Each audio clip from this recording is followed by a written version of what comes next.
Hello दोस्तों, कैसे हैं आप सब। दोस्तों, जैसा कि मैंने आप सबको बताया था कि मैं कोर 13 का सिलेबस में जितना भी वीवीआई टॉपिक है दोस्तों, वो सब को मैं एक एक करके कवर करूँगा। जितना भी इम्पोर्टेंट टॉपिक है बस उसी को कवर करूँगा दोस्तों।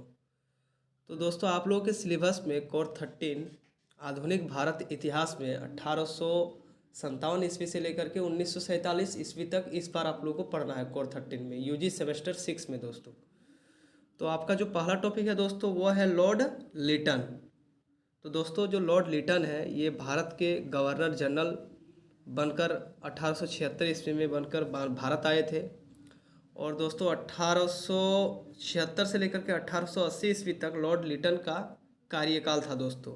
यानी कि भारत में इनका शासन कितना साल का था दोस्तों? 1866 ईस्वी से लेकर के, सॉरी 66 नहीं, 1876 ईस्वी से लेकर के 1880 ईस्वी तक।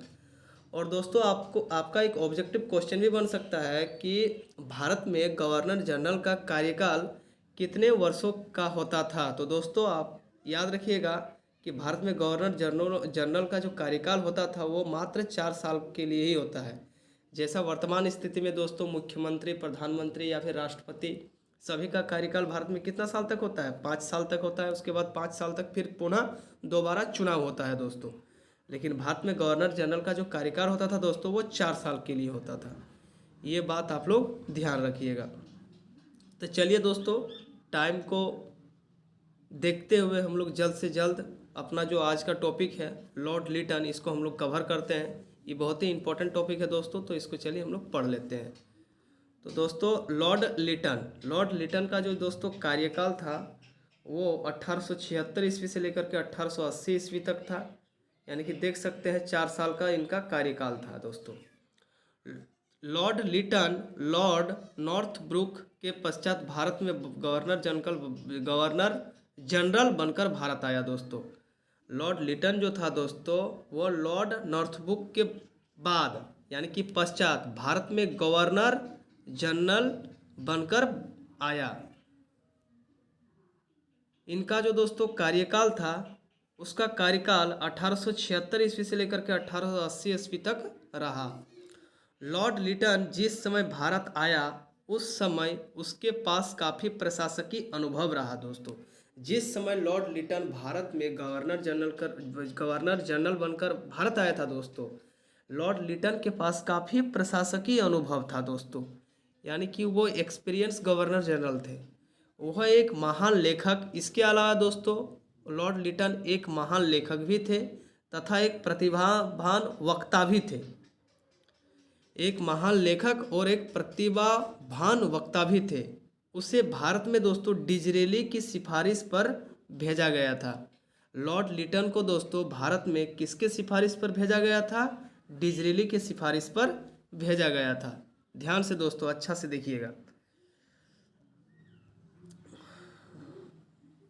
लॉर्ड लिटन ने अफगानिस्तान के मामले में जो विस्तार पूर्वक और कुटिल चतुराई से कार्य किया था उसे उस कार्य की प्रशंसा स्वरूप उसे भारत में भेजा गया था।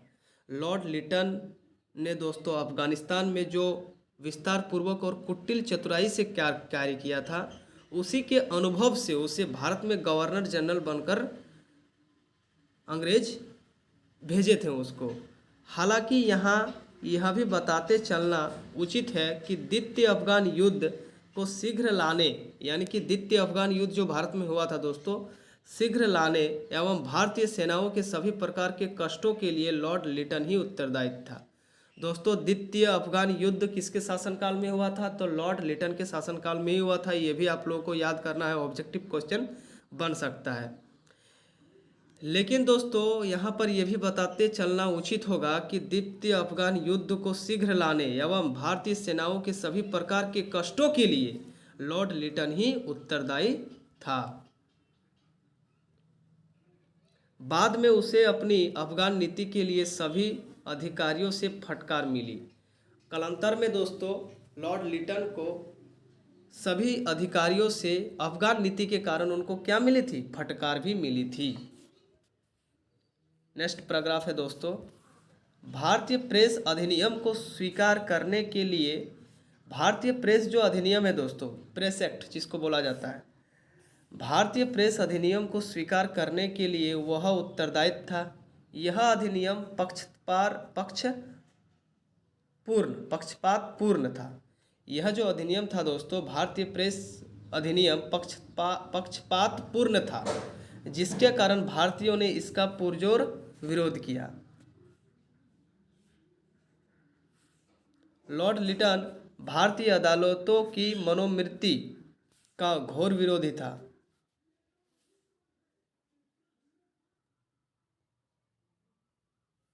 ये मनोवृत्ति इस प्रकार से थी कि यदि कोई यूरोपीय अपराधी होता तो उसके लिए नरम दंड का प्रावधान था। दोस्तों, ये मनोवृत्ति इस प्रकार की थी इसकी कि यदि कोई यूरोपीय अपराधी रहता तो नरम दंड का प्रावधान था, लेकिन कोई भारतीय अपराधी होता दोस्तों तो उसके लिए दृढ़ दंड का प्रावधान था दोस्तों, मजबूत दंड का, कठोर दंड का एक प्रकार का बोल सकते हैं। ब्रिटिश संसद ने राजकीय उपाधि अधिनियम को स्वीकृत किया, जिसके अनुसार इंग्लैंड के शासकों को केसरे हिंद की उपाधि मिली थी दोस्तों। ब्रिटिश संसद ने दोस्तों राजकीय उपाधि अधिनियम को स्वीकृत किया, मतलब उपाधि अधिनियम जिसको बोल सकते हैं, जिसके अनुसार या जिसके तहत इंग्लैंड के शासकों को, मतलब जो गवर्नर जनरल रहते थे, उनको दोस्तों इंग्लैंड केसरे हिंद की उपाधि उनको मिलती थी दोस्तों। और ये दोस्तों ये भी आप लोगों को याद रखना है कि दोस्तों भारत में एकमात्र महात्मा गांधी ही थे, एकमात्र महात्मा गांधी ही थे जिनको इंग्लैंड के शासकों ने केसरे हिंद की उपाधि दी थी दोस्तों, केसरे हिंद की उपाधि मिली थी। भारत में केसरे हिंद की उपाधि किसको मिली थी दोस्तों? तो महात्मा गांधी को मिली थी। ये भी आप लोग याद रखिएगा, भारत में केसरे हिंद की उपाधि महात्मा गांधी को मिली थी।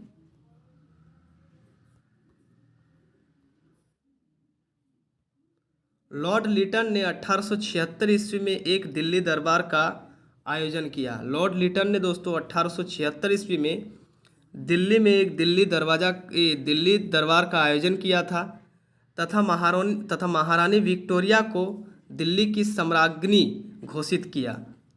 इसके पीछे उसका एक मुख्य उद्देश्य यह था कि वह देशी रियासतों के प्रभुत्व को कम करना चाहा।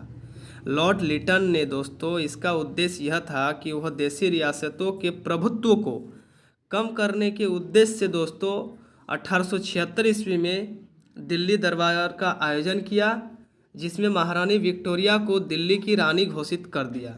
इसके पीछे उसका मुख्य उद्देश्य क्या था कि वह देशी रियासतों के प्रभुत्व को कम करना चाहता था। कौन? लॉर्ड लिटन। नेक्स्ट है दोस्तों 1876 ईस्वी से 1878 ईस्वी के बीच मद्रास, बम्बई, मैसूर, हैदराबाद, पंजाब तथा मध्य प्रदेश के कुछ हिस्सों में भयानक अकाल पड़ा। अकाल भी दोस्तों लॉर्ड लिटन के शासनकाल में ही पड़ा था। भारतीय अकाल संहिता का गठन उसके बाद किया गया था कि कुछ हिस्सों में भयानक अकाल पड़ा। अकाल के साथ ही साथ दोस्तों चेचक बहुत खराब बीमारी है तथा बुखार का भी प्रकोप पड़ा। मद्रास सरकार की लापरवाही तथा दोषपूर्ण शासन के चलते काफ़ी प्राण हानि हुई दोस्तों। अकाल के चलते बहुत लोग मारे गए या मर गए। लोगों ने इस अकाल की जांच की मांग की।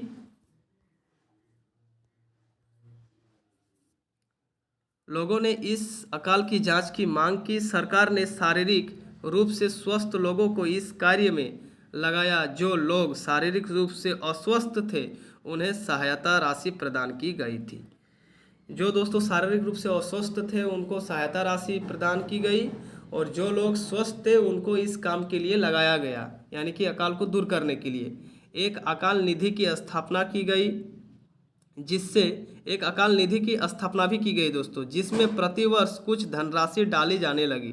प्रतिवर्ष कुछ ना कुछ राशि अकाल के लिए रखी जाने लगी ताकि भविष्य में इसका उपयोग किया जा सके, ताकि इसका उपयोग भविष्य में आने वाली किसी भी प्राकृतिक आपदा, अकाल तो दोस्तों एक प्राकृतिक आपदा है, प्राकृतिक आपदा को संभालने या रोकने में किया जा सके।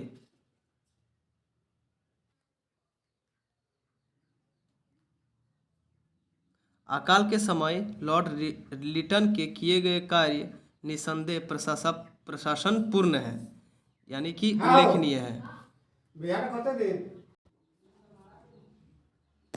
आर्थिक सुधार, लॉर्ड लिटन ने कुछ आर्थिक सुधार भी किए। उसने विभिन्न प्रांतों में नमक कर की जो विभिन्न दरें भी थी उसे एक जैसी कर दी, चूंकि कि वे चौकियां भी देशी रियासतों से बिना कर दिए नमक को ब्रिटिश भारत में आयात के संबंध में रोक लगाने के लिए स्थापित की गई थी, उसे तोड़ दिया गया। लॉर्ड लिटन ने मुक्त व्यापार की नीति का अनुसरण किया। उसने 29 वस्तुओं पर आयात दर हटा दिया। उसने सूती वस्त्रों पर 50% कर टैक्स कम कर दिया।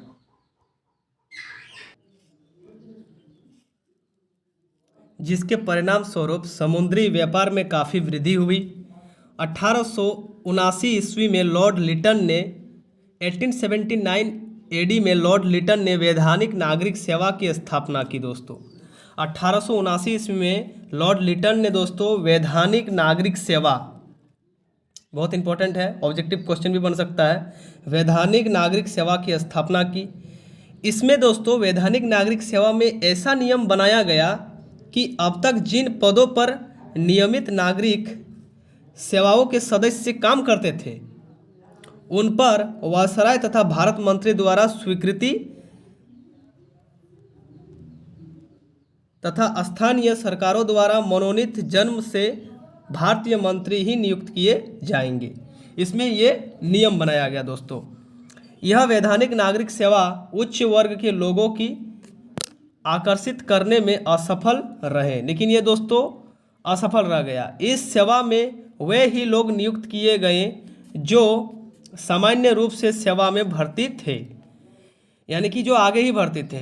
इस वैधानिक नागरिक सेवा को 8 वर्षों के पश्चात हटा दिया गया। लेकिन ये दोस्तों वैधानिक नागरिक सेवा पूरी तरीके से लागू तो नहीं रही। फिर इसको 8 वर्षों के पश्चात दोस्तों जब दूसरा गवर्नर जनरल आया भारत में, लॉर्ड कर्जन के टाइम, इसको हटा दिया गया दोस्तों। नेक्स्ट है लॉर्ड लिटन का मूल्यांकन या निष्कर्ष दोस्तों। आप लोग दोस्तों टॉपिक लिखते हैं एग्जाम्पल में, खाली आप लोग लिख के छोड़ देते हैं, पॉइंट बाय पॉइंट नहीं लिखते हैं, इसीलिए आप लोगों का नंबर कम आता है दोस्तों। कोई भी टॉपिक लिखिए 16 मार्क्स का यदि आप लोग लिखते हैं तो लास्ट में मूल्यांकन या निष्कर्ष करके उस टॉपिक को आप लोग जरूर ख़त्म कीजिए दोस्तों। उसमें एग्जामिनर का नज़र जाता है और वो समझ पाते हैं कि नहीं बच्चा कुछ सही लिखा है, तब आपको दोस्तों कम से कम 16 में आप लोगों को 12 या 10 मार्क्स तो मिल ही जाएगा। तब ऑटोमेटिक दोस्तों आप लोगों का 60 मार्क्स आ जाएगा, यानी कि आप लोगों का सीजीपी भी अच्छा आएगा। इसीलिए दोस्तों पॉइंट बाय पॉइंट लिखिए और किसी भी टॉपिक में मूल्यांकन को जरूर दर्शाइए दोस्तों। नेक्स्ट है कि मूल्यांकन, चलिए मूल्यांकन देख लेते हैं। लॉर्ड लिटन का मूल्यांकन।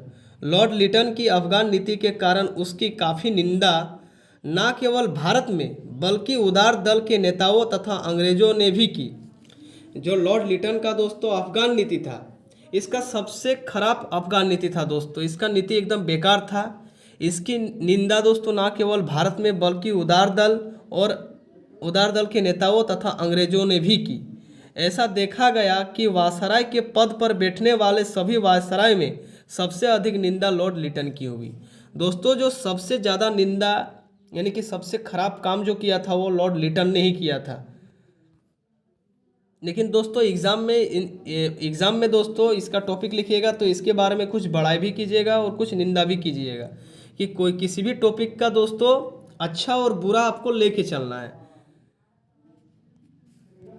लॉर्ड लिटन के विषय में एक इतिहासकार ने लिखा है दोस्तों। लॉर्ड लिटन के विषय में एक इतिहासकार ने क्या लिखा है, चलिए इसके बारे में हम लोग पढ़ते हैं कि एक कष्टपूर्ण तथा अनुचित भारी भूल है तथा केवल उसी के कारण से ही राजनीतिक के रूप में दवा ऐसा है जो व्यवहारिक वध किया जा सके।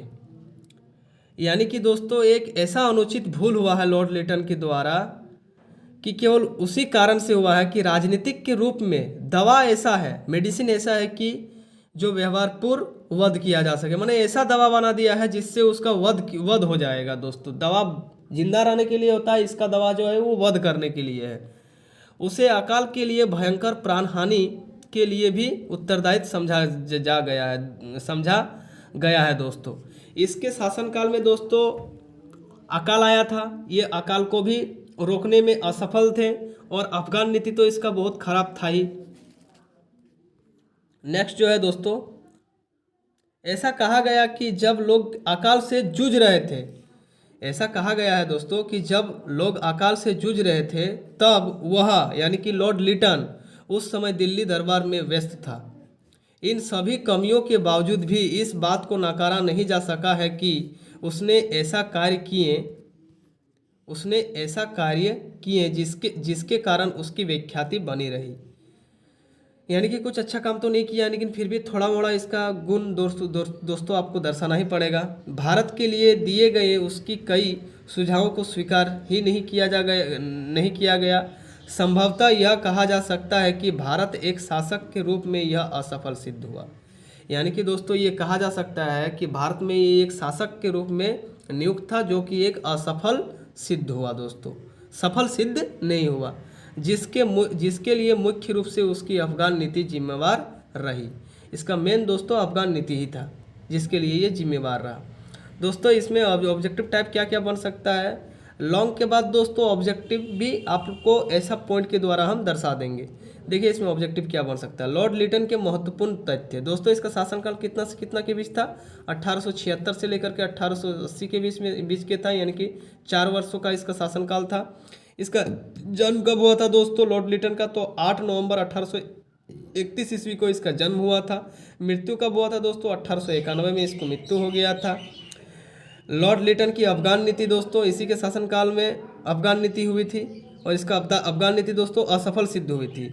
लॉर्ड लिटन के समय में द्वितीय अफगान युद्ध भी हुआ था और इसने दोस्तों मुक्त व्यापार की नीति का अनुसरण किया। किसने, लिटन ने। दोस्तों मुक्त व्यापार का अनुसरण किसने किया था, लॉर्ड लिटन ने। और 1879 ईस्वी में लॉर्ड लिटन ने वैधानिक नागरिक सेवा की स्थापना भी की थी। और दोस्तों लास्ट जो है दोस्तों वो है कि इंग्लैंड के शासकों को केसरे हिंद की उपाधि मिली। और दोस्तों भारत में केसरे हिंद की उपाधि किसको मिली थी, महात्मा गांधी को, जो आपको मैंने पहले भी बता चुका है। तो चलिए दोस्तों आज के लिए इतना ही। आशा है दोस्तों कि आपको ये वीडियो बहुत अच्छा लगे और एग्ज़ाम के दृष्टिकोण से ये इम्पोर्टेंट भी था। थैंक यू दोस्तों। यदि आपको वीडियो अच्छा लगे तो लाइक, कमेंट और मेरे चैनल को सब्सक्राइब जरूर कीजिएगा। Thank you.